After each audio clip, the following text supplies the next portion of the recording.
I thought he showed a lot of poise. I thought he went out there and controlled the huddle, got those guys out of the huddle, and once again made some plays. And it's definitely encouraging. From a team-wide perspective right now, we let him down. It was his first game, and I feel like I let him down. I'm sure all the coaches feel like we let everyone down, and it's got to be better. Drake Maye, coach of the Patriots. They beat the Bengals week 1. They have not won a game since then.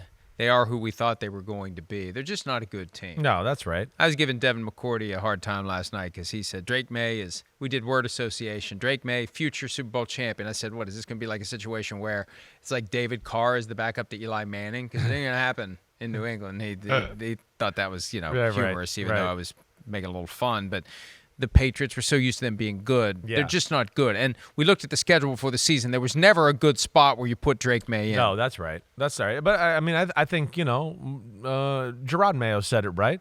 There was a lot of positives to look at it. I mean, it's a tough assignment. Houston Texans, right? Defense that's fast, flies around. We know that. C.J. Stroud at the helm. I mean, they came out firing on all cylinders. C.J. Stroud, that's the first thing I wrote. I went, surgical Stroud, here we go. Early on in the game, it was just like dot, boom, boom, great throw. Oh, my gosh, I can't believe he put it in that spot. Up 14-0, right? They missed a field goal. He missed a touchdown pass. He threw an interception. It kind of let the Patriots hang around. And Drake Maye did start to show some of his potential. He did make some throws that you go, oh, wow, that was impressive. I like the way that looked. Right, he does have good arm strength. There's no doubt about that, and he's an athlete. But he had to deal with Will Anderson and a swarming Texans defense early on in the football game and late in the football game that harassed him a lot. 20 for 33, 243 yards, 3 touchdowns. There's a nice one there. Yeah. 2 interceptions. He also led the team in rushing with 38 yards. That's not good. No, it's not. When you're starting running back, Antonio Gibson is 13 for 19, 1.4 yards per carry. That's not good. Ramondre Stevenson missed the game with a foot injury. And there's Will Anderson again, right? Yep. He had 3 sacks. 3 sacks, and he had that tip pass that led to an interception. Exactly right. He had a great game. And that was that strip sack here at the start of the third quarter, then a touchdown to Diggs on the ensuing play. That was night, game over.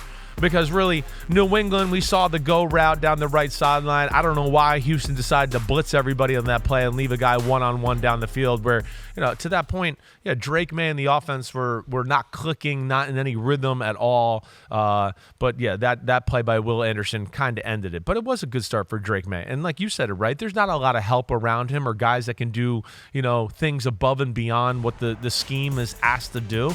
He can run. We saw that. He's athletic. Look at this play here, moving the underneath coverage to throw the out route. Throws a nice ball here to where Butte can, stay on the run and make something happen. Scrambles, keeps the eyes down the field. I liked all of that. Now there's some plays where you go, wait, make the decision, throw the football. Right? I do think at times he doesn't trust his control of the ball, and it leads him to holding the ball in pocket and then taking some hits that he shouldn't take. But either way, hey, we ride with Drake Maye. We know what Jacoby Brissett is, and we try to develop Drake Maye into something special to where guys want to go there in the offseason. You thought he was worthy of the 3rd overall pick in the draft. You get him on the field. That's right. It shouldn't have taken as long as it did. Yeah, get probably him ready not. And get him on the field. Probably not. But I'm guessing in my heart of hearts, the things that we kind of alluded to, their team not being real good, they wanted to just at least feel that out. And I don't think, as you heard in training camp, I don't think anybody was thoroughly impressed by Drake Maye in training camp where they felt like he was ready. Right? So here we are 6 weeks later, and it's like, okay, he's come further along. We're settled in as a team to a degree, and it's time to get him out there, and it was a good start for him. Wasn't perfect. Tough team to play, Houston. Joe Mixon was great, all of that. But, it was a good start for Drake Maye. Mixon back after that hip drop tackle that wasn't called, got him injured, and he had 13 carries for 102 yards. So, they have him in the lineup. That gives the offense balance. The team has balance between offense and defense. They're 5-1. Yeah.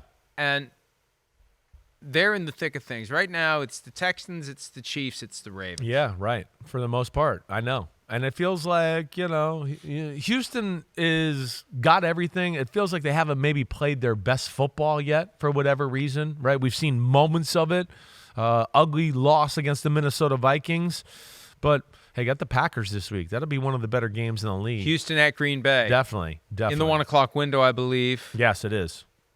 Lions at the Vikings in the 1 o'clock window. Wow. Yeah. Yeah. Going to be a good week coming up. Good week. But Houston's certainly one of the teams that we talked about at the start of the show that's upper class, upper echelons, whatever, top tier in the NFL. No doubt about that. And getting 41 points yesterday on the road without their best receiver in Nico Collins, still pretty impressive by them. You had worked out the whole upper echelons thing, and now it's back. It's back? Good. Upper echelon. Yeah. We'll see if I get back to it. Hi, it's Mike Florio. Thanks for watching PFT on YouTube. Hit subscribe for the latest news and analysis from Pro Football Talk.